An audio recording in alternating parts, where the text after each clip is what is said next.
All right, this is the Farr and Swit, and I hope I'm saying that right. It could be Fair and Swit.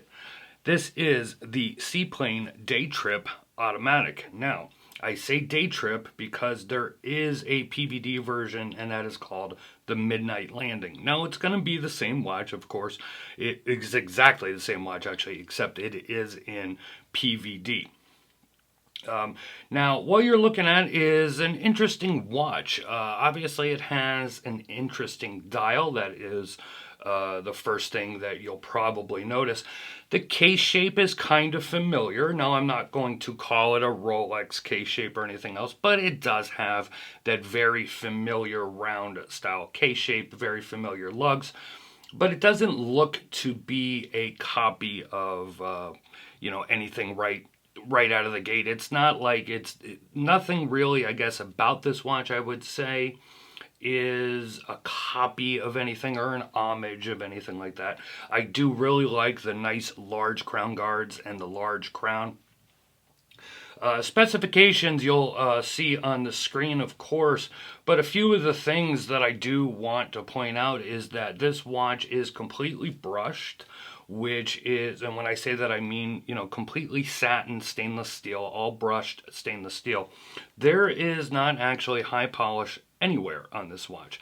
So for somebody that likes a watch that can be considered rugged and have no bling on it, if you will, this would be a pretty good option for them.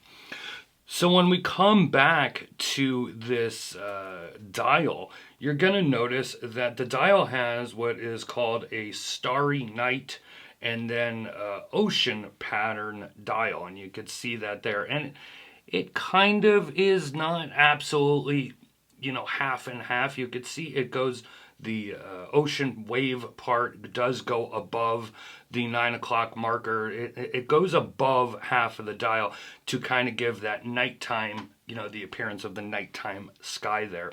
Yeah, it is an interesting dial and I want to say, I guess, choice. You do have that seaplane there in the circle at the 6 o'clock position that you could see. So this watch is 100 meters water resistant. It does have a screw down crown. You do have a unidirectional rotating bezel as well. And so this really is not what you would call a dive watch. It can be used as such in the sense of, I wouldn't use it as a dive watch, but it can be used to time things with the bezel, etc. This is a kind of a cross between a dive watch and a Flieger style watch. As you notice, you do have the Flieger style hands here. So it is an interesting combination of two. I guess you can call this a pilot style watch more so. Everything about this watch, though, for the most part, is very well made. These watches are assembled by Lum-tec, actually, out in Ohio. And if anybody, we've covered Lum-tec here many times on the channel and on the website, so I'm sure a lot of you are familiar with Lum-tec watches. They build a really good watch. This one is no different. Now, as far as I know, that is the only association that they have with Lum-tec is that Lum-tec is building the watches for them. I don't think they have any partnership with Farr and Swit. But Lum-tec does assemble watches for many different brands, so that is not something new. You do have your SW200 automatic movement. It is 100 ATM water resistant. As I said, you do have that see-through back. Now, the strap that you're seeing it on is a Horween strap. This is going to come, you have a choice of 4 different straps. You can get the Barton silicone strap. You can get a, well, obviously you can get the Horween strap that you see on here. I'm trying to think, sailcloth strap. I couldn't think of it. I have it written down here on the side of me.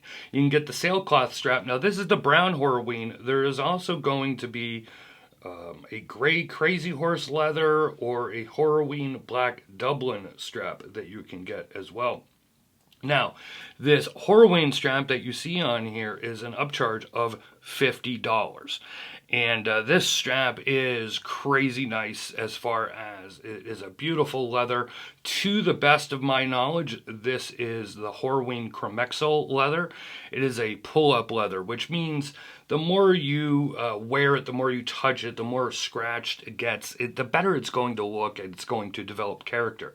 Now, one interesting note of this strap, it is crazy nice, crazy flexible, as you can see, but it does not have a traditional finished backing to it. It has what I would call a suede finish, the rough out finish backing, and then it has a wax applied to it. It does not leave any marks on your wrist or any stains like that. It is a very nice feeling strap, but also on the strap, I want to point out that this watch has all these straps that I've seen from Farr and Swit have quick change pins. Now, I'm just going to state this. I am not a fan of quick change pins, quick release pins, and I'm really not a fan of them on this leather strap. The leather is very soft and supple. It's kind of a pain to get, if you're switching out the strap, to get these back on, just because of how that quick release pin sits in there. My advice, if you're going to want to wear it on this leather strap, switch it out to standard spring pins. That's my advice to you if you're gonna switch it on and off to the strap. I'm just not a fan of quick release pins. They never seem to be made very well, and it's just another thing to break. Fortunately, they're easy to switch out to regular spring pins. Now, watch itself, I mean, it's 42 millimeters. It's very comfortable on my 7.5-inch wrist on this leather strap especially. The leather strap has that big solid buckle, or a big solid keeper, one-piece keeper. I like that as opposed to two keepers. That's just something that I prefer.